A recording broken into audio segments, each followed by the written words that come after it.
Hola, Dios les bendiga.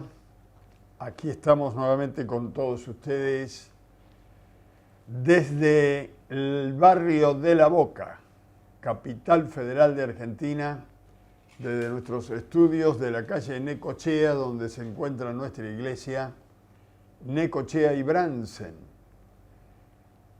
Quien les habla, el pastor José Manuel Carlos, para los que no me conocen, pastor de la iglesia aquí de la calle Necochea, ya por 47 años. Es una bendición para mí poder transmitirles la palabra que permanece para la hora que pasa. En estos días pasados hemos estado hablando del reino de Dios y siempre queda algo por aprender, por enseñar, y muy especialmente por el reino de Dios. Este libro que nosotros tenemos llamado la Biblia, la palabra Biblia significa biblioteca y tiene 66 libros. Estos 66 libros hablan del reino de Dios. Imagínense nosotros con 5 o 6 prédicas, ¿qué podremos decir sobre el reino de Dios con todo el contenido que tiene este libro, ¿no? Bueno, mejor. Tenemos para hablar muy mucho y aprender muy mucho también. Pero como anunciamos, comenzamos hablando del reino de Dios y ahora vamos a pasar a hablar del señorío de Cristo. El señorío de Cristo. Porque la palabra del Señor dice que Dios el Padre, el Rey de Reyes, el Creador del universo, luego que su Hijo vino a la tierra, murió y resucitó y subió a los cielos, el Padre, creador del cielo y de la tierra, le dio toda la autoridad a su Hijo y lo hizo sentar a su diestra hasta que pusiera a todos los enemigos por estrado de sus pies. La Biblia llega a decir que nuestro Dios creador del cielo y de la tierra, nuestro Padre eterno, le ha hecho Señor a Jesucristo. Por eso queremos hablar un poquito del señorío de Cristo. El título de nuestro mensaje hoy es Jesucristo es el Señor. Jesucristo es el Señor. La palabra Señor tiene distintos significados. Todo depende si va antes o después del nombre de la persona. Por ejemplo, una cosa es el Señor Jesucristo y otra cosa es Jesús es el Señor. Una cosa es el Señor García y otra cosa es García es el Señor. Cuando la palabra Señor va después del nombre propio de una persona, la palabra Señor se transforma en un significado de dueño, amo absoluto, autoridad o máxima autoridad. Cuando la palabra Señor va después del nombre propio de la persona. Cuando va antes de la persona, la palabra Señor, estamos hablando, tiene que ver con una expresión de respeto, de admiración o de honra. Mire, el diccionario bíblico lo expresa de esta manera. Señor es una expresión de respeto y cortesía o reconocimiento a un cargo, ¿no? Ejemplo, señor presidente, o señor gobernador, o señor ministro.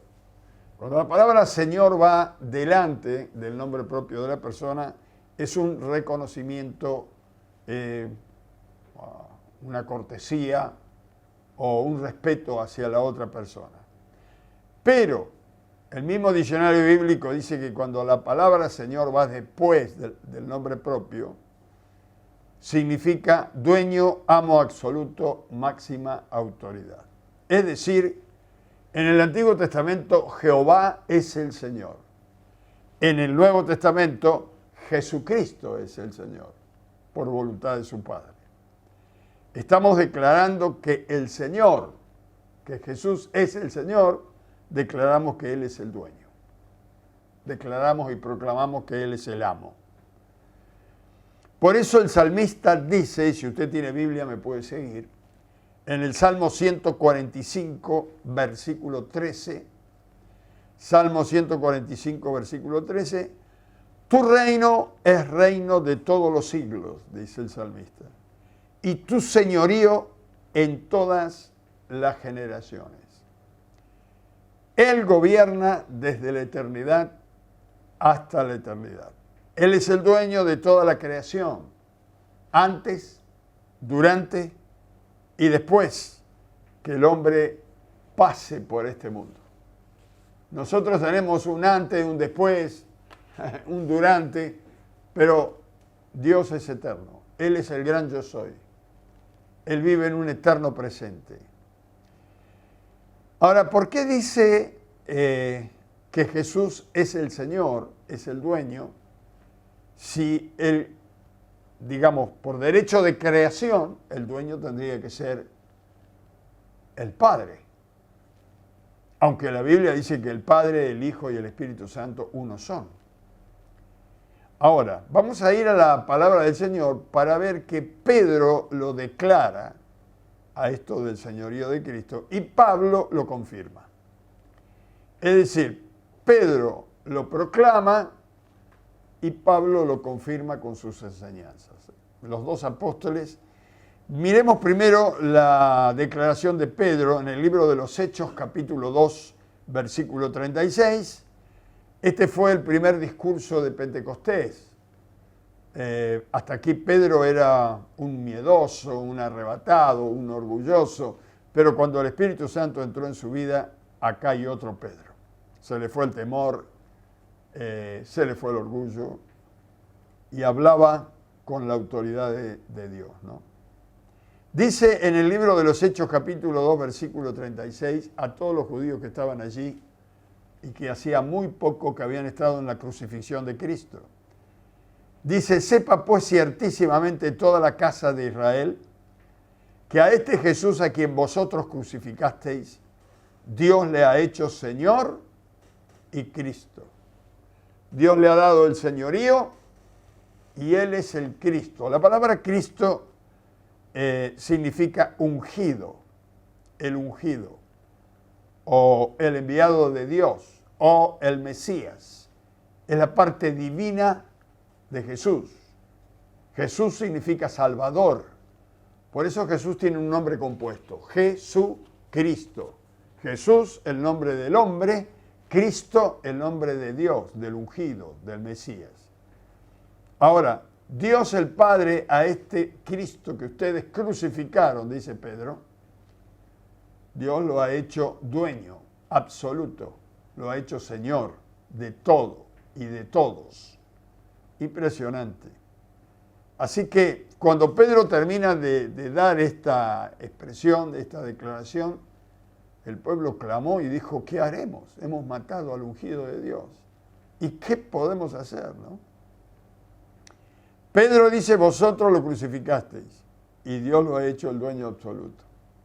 Por supuesto, Pedro le dice que se tienen que arrepentir de haber hecho semejante atrocidad, pedir perdón a Dios y volver a Dios, porque Dios está pronto para perdonarnos y guardarnos de toda nuestra maldad.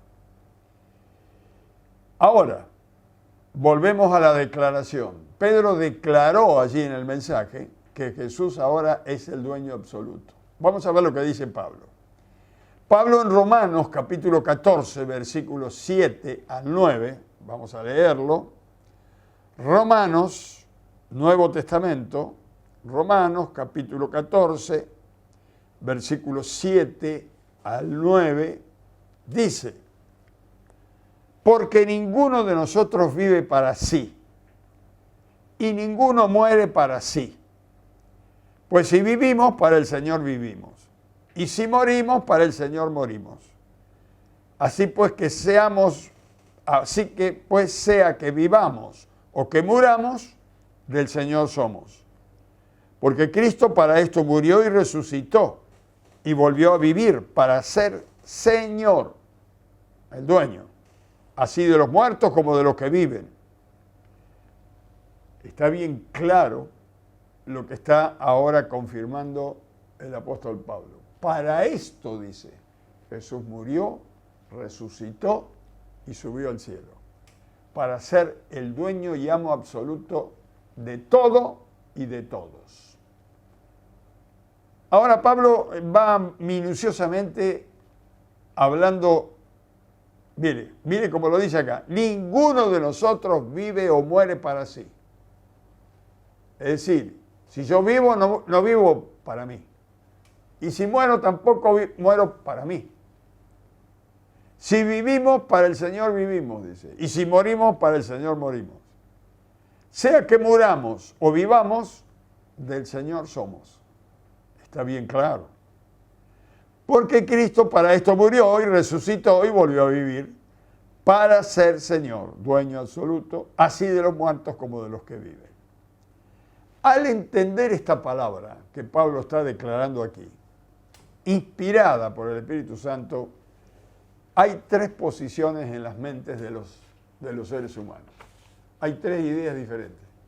Cuando escuchan este mensaje, que Jesús es el Señor, el dueño de nuestra vida, el dueño de todo, de lo que tenemos, de lo que somos, de la creación, de lo que hay en el cielo y de lo que hay en la tierra. Bueno, vamos a ver las tres reacciones posibles, por ahí hay otra más. Unos dicen, yo no creo que Jesús sea el dueño de mi vida y no soy esclavo de nadie. Bueno, este es un pensamiento de algunos y son bastantes los que piensan así. Otros dicen, bueno, si es así, comenzaré a ver si Dios me contesta las oraciones y si Él me contesta voy a creer que Él es el Señor. Tampoco está entendiendo, pero es otro pensamiento. Porque si es el Señor, no es que tiene que contestarle las oraciones a uno para saber que es el Señor. Al contrario, el Señor es el dueño, no nosotros. Él no nos sirve a nosotros le servimos a Él. Es otro pensamiento distinto. A ver un tercero. Un tercero, que estos son los pocos, dicen, yo le entregué todo lo que soy y lo que tengo a Jesús, porque Él compró mi vida cuando yo era esclavo de este mundo y de Satanás. Él murió por mí y con su sangre me compró. Ahora yo soy de Él, por Él y en Él. Así que viviré para Él. Estos son los pocos. A estos que creen así, Dios les llama manada pequeña, porque son los pocos. Pero son pensamientos de los hombres. Pero quiero decirle una cosa, usted que me está viendo y me sigue en todas las charlas que damos. Si yo creo que es el Señor, o si no creo que Jesús es el Señor, es problema mío. Esto no va a quitar que Jesucristo sea o no sea el Señor, porque lo es. Ya es el Señor. Esta es una cuestión de que Dios está esperando que lo aceptemos o no. Y según nuestra decisión, Él tomará la suya. Dios el Padre lo hizo Señor, ya es Señor. Lo que yo piense, lo que yo hable, lo que yo haga, no modifica el señorío de Cristo. Ya lo es. Todos y todos estamos bajo su autoridad y su dominio. La Biblia dice que fuimos creados, todos fuimos creados por Él, en Él y para Él. En la carta a los Filipenses, Pablo dice, Jesús recibió al Señor, en la carta a los Filipenses, Pablo dice que Jesús recibió el señorío de parte del Padre. Esto lo vamos a leer, porque no es cuestión de los predicadores, sino que está en la carta inspirada por el Espíritu Santo. Esto lo ha dicho el mismo Dios. Este mensaje vino del cielo, mis hermanos. En Filipenses capítulo 2, versículo 9 al 11, dice, por lo cual Dios también lo exaltó hasta lo sumo y le dio un nombre que es sobre todo nombre, para que en el nombre de Jesús se doble toda rodilla de lo que está en los cielos y en la tierra y debajo de la tierra, y toda lengua confiese que Jesucristo es el Señor para gloria de Dios Padre. Cuando usted y yo confesamos que Jesús es el Señor, la gloria se la damos al Padre, porque Él fue el que lo puso allí. Él fue el que lo declaró Señor de señores. Y este señorío que le dio nuestro Padre Celestial a Jesús hace que toda rodilla un día se doble, que toda lengua lo confiese y declare y proclame que Jesucristo es el Señor. El apóstol San Pablo dice que ya no vivimos para nosotros, lo hemos leído recién. ¿Por qué dice esto?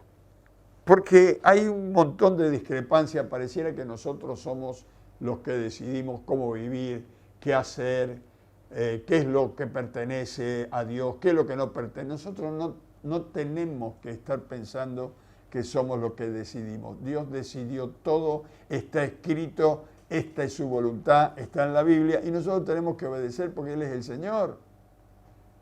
Escúcheme, si usted, que no puede darle la vida a su hijo sin Dios, interviene su cuerpo, su deseo, su amor, y aparece un niño a través de su capacidad física y sexual, porque Dios le da la vida, y luego usted que directamente no es el padre directo, porque el que le da la vida es Dios, usted maneja a esa criatura, por lo menos la orienta, la quiere manejar, y si ese hijo o hija se rebela, ¿usted qué hace? Lo castiga, se pone loco. Bueno, ¿qué le parece que tiene que hacer Dios con nosotros, que es nuestro creador, nuestro dueño, nuestro Señor, y nosotros queremos andar diciéndole lo que tiene que hacer? Mire, la Biblia dice que algunos están peleándose y son religiosos, diciendo que hay que descansar el sábado, porque la Biblia dice que hay que descansar el sábado. Y otros dicen que hay que descansar el domingo, porque el domingo fue el día que resucitó Jesús, y los cristianos declararon que ese era el día de la Pascua, el día de la liberación, así que ya no más el sábado, ahora va a ser el domingo. Y Pablo llega a decir en una de sus cartas, si alguien hace caso de un día, para el Señor lo hace. Y si no hace caso del día, para el Señor no lo hace. Si usted descansa el domingo, lo hace para Dios. Y si descansa el sábado, también lo hace para Dios. Y si no descansa el sábado y el domingo, no lo hace para Dios. Pero si lo hace el lunes, para Dios lo hace. Esto no hace el reino, no tiene que ver con la voluntad de Dios. Sino que si usted trabaja sábado y domingo, ¿qué día va a descansar y va a dedicar para leer la Biblia y orar y buscar a Dios? El lunes. Simplemente. Y no le demos más vuelta, pero algunos se han puesto muy estrictos, muy legalistas. Si hago caso del día, dice Pablo, para el Señor lo hago. Y si no hago caso del día, para Él no lo hago. Si como, dice Pablo, para Él como. Y si no como, para Dios no como. La iglesia declara que hay que ayunar y los que no ayunan están en pecado. Bueno, si como, para el Señor como. Y si no como, para el Señor no como. El asunto es para quién lo hago. Si para mí o para el Señor. Todo tiene que estar pensado en Dios. Mis estimados amigos y hermanos, si yo elijo un novio o una novia, la tengo que elegir para Dios. Cuando yo digo esto en nuestra iglesia, algunos jóvenes dicen, sí, pero yo me caso con la chica. O la chica dice, yo me caso con el muchacho. No Dios, me caso yo. No estamos hablando de quién se casa con quién. Estamos hablando para quién yo voy a elegir con quién casarme. Porque si yo voy a servir a Dios y me caso con un incrédulo, no voy a poder servir a Dios. Porque la luz con las tinieblas no se puede unir, no pueden estar juntos. Y si yo me caso con alguien que es rebelde y yo soy un devoto o una devota del Señor, no me estoy casando para Dios, me estoy casando para mí o porque me gustó su cuerpito, su carita, su manera de hablar y no pensé en nada más. Usted tiene que pensar quién vive adentro. Adentro hay un alma, un espíritu que sirve a Dios o no le sirve. Entonces usted va a elegir, si usted es un cristiano, alguien que sirva a Dios. Me caso para Dios. Así que elijo para Dios. Si compro una casa, la compro para Dios. Aunque yo voy a vivir adentro, pero ¿qué uso le voy a dar? En el comedor puedo hacer reuniones, servir al Señor. En esa habitación que tengo además puedo albergar a un hermano que no tiene para pagar el hotel cuando está viajando. ¿Qué uso le voy a dar a la casa? Entonces la compro para Dios. Si vendo, la vendo para Dios, porque con ese dinero yo lo voy a usar para la obra de Dios. Es un sentido de pertenencia a Dios. Yo pertenezco a Cristo y Él pertenece a mí. Entonces, si Él dio su vida por mí, yo doy mi vida por Él. Esta es la cuestión. Para el Señor vivimos y existimos y todo lo que poseemos, para Él lo poseemos. Todo lo que tengo es de Él, Él me lo permitió y lo administro para Él. Dinero, esposa, hijo, nieto, casa, auto, no sé, todo lo que usted pueda tener. Usted solamente es un administrador. Yo solamente soy un administrador de los bienes de Dios que me permitió tenerlos. ¿Y sabe qué? Él cuida sus bienes mejor que nosotros. Hagamos un gran favor a Dios. Administremos junto a Él y para Él. Y nuestra vida va a tener otra virtud. En 1 de Pedro 4:10, a ver, vamos a buscar 1 de Pedro 4:10. 1 de Pedro 4:10 dice, cada uno según el don que ha recibido, ministrelo a los otros, como buenos administradores de la multiforme gracia de Dios. Don. Somos administradores de los dones. Los dones siempre, cuando un hermano muy especialmente pentecostal escucha hablar de dones, está pensando en los dones del Espíritu Santo. Pero aquí no solamente habla del Espíritu Santo, porque don es regalo. Y todo lo que tenemos es un regalo de Dios. La vida, nuestra familia, nuestros hijos, nuestra esposa, nuestro esposo, nuestros nietos, todos. Todo lo que tengo, todo lo que soy, ha venido de Dios. Es un regalo. Entonces soy administrador de los regalos de Dios. Mi casa, mi auto, mi vida, mi ropa, no es mía. La estoy usando porque me la deja usar el Señor, pero tengo que pensar que la tengo que usar bien y para Él. Además, miren lo que dice acá, repártalo, ministrelo a otros, porque el don viene de Dios, es de Dios, y cuando usted se vaya de acá, y cuando yo me vaya de acá, no me voy a llevar nada. Los dones van a ser de Dios, siguen siendo de Dios. La casa donde usted vivió, ¿acaso usted vio alguno que cuando murió se llevó la casa? Mire, a los faraones los enterraban con las joyas, todas, hacían ahí un trabajo maravilloso, los metían en ataúdes con todas las joyas adentro. A través de los años, los ataúdes, los cajones se los comía la tierra, el hierro, los huesos se los comía la tierra, el polvo volvía a la... Ahí quedaban las piedras preciosas porque el que se murió no se la podía llevar. De todos los dones que Dios le dio no te vas a llevar nada. Ni siquiera tu cuerpo lo vas a tener que dejar acá. Los que se creen dueños y quieren comprar y manejar al prójimo, muy especialmente al manejar al otro, al prójimo, y se sienten poderosos y se burlan de Dios y de los cristianos, ¿qué cree que Dios piensa de ellos? ¿Usted cree que Dios está preocupado por esta gente? Ay, yo no sé cómo pueden ser tan malos. Tienen un poco de plata y se llevan todo por delante, quieren oprimir a los pobres, quieren manejar a la gente.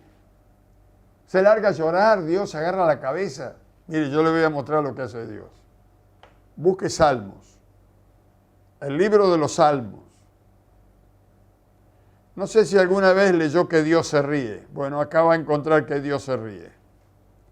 Salmos, capítulo 2, versículo 1 al 4, dice: ¿por qué se amotinan las gentes y los pueblos piensan cosas vanas? Se levantarán los reyes de la tierra y príncipes consultarán unidos contra Jehová y contra su ungido, contra los pastores, contra el pueblo, contra Cristo. Y estos dirán: rompamos sus ligaduras y echemos de nosotros sus cuerdas.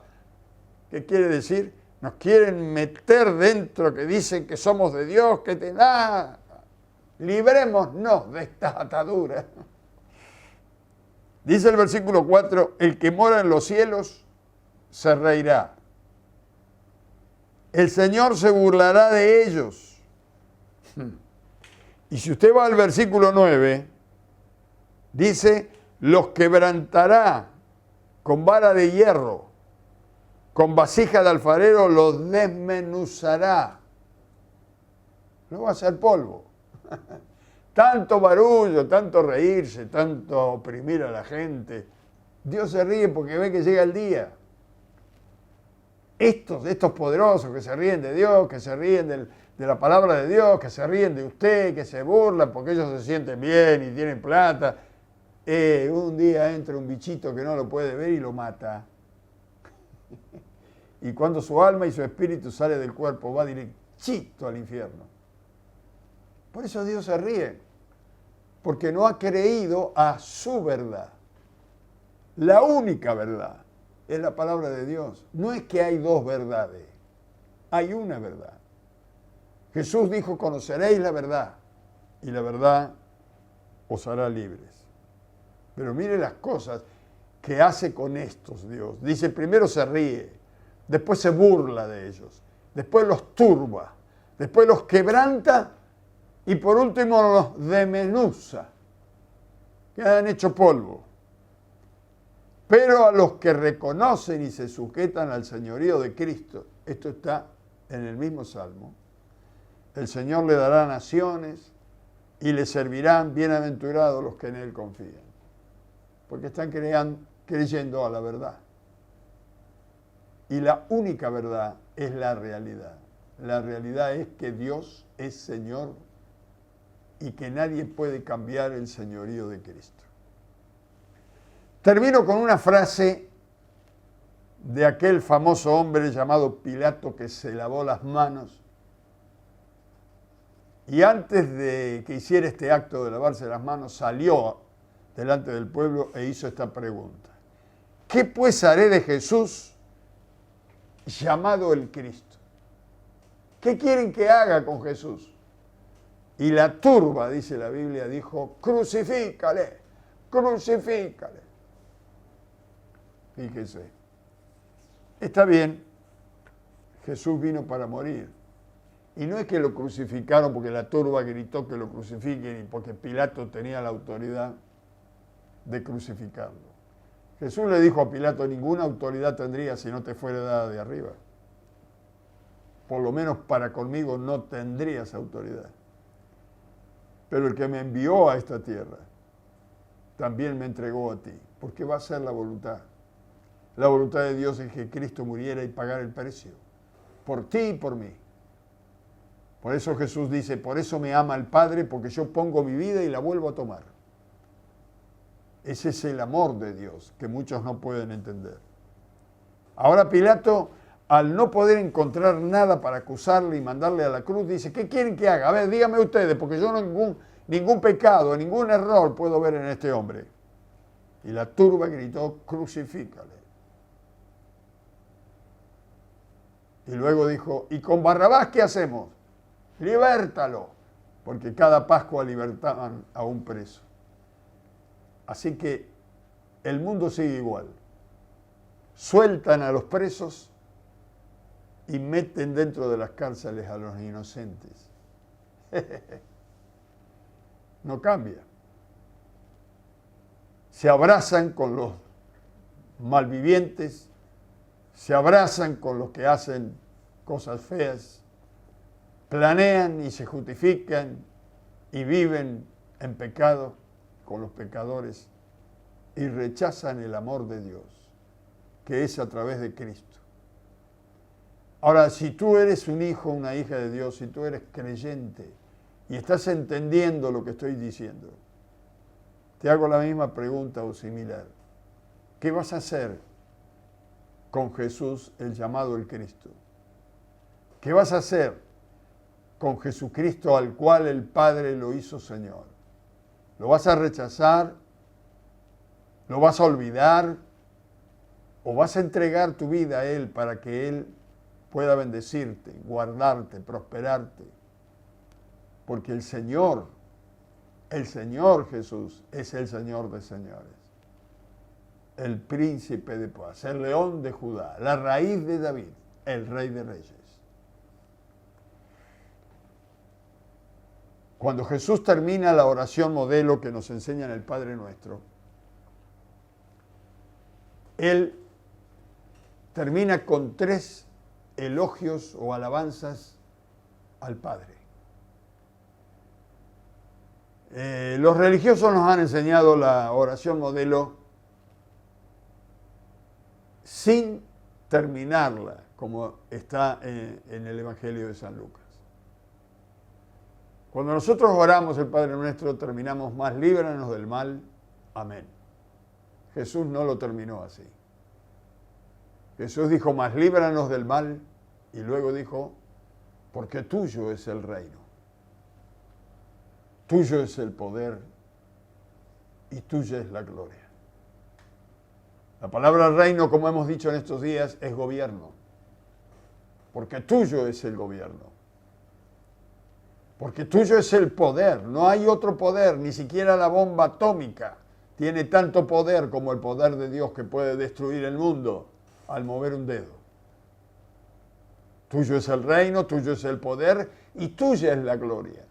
No la gloria del rico, no la gloria de los que se ponen luces para brillar, sino la gloria de Dios que emana de Él. Él es la gloria. Y de Él es la gloria y para Él es la gloria. Y ahora Jesús está sentado a la diestra del Padre y es Señor de señores.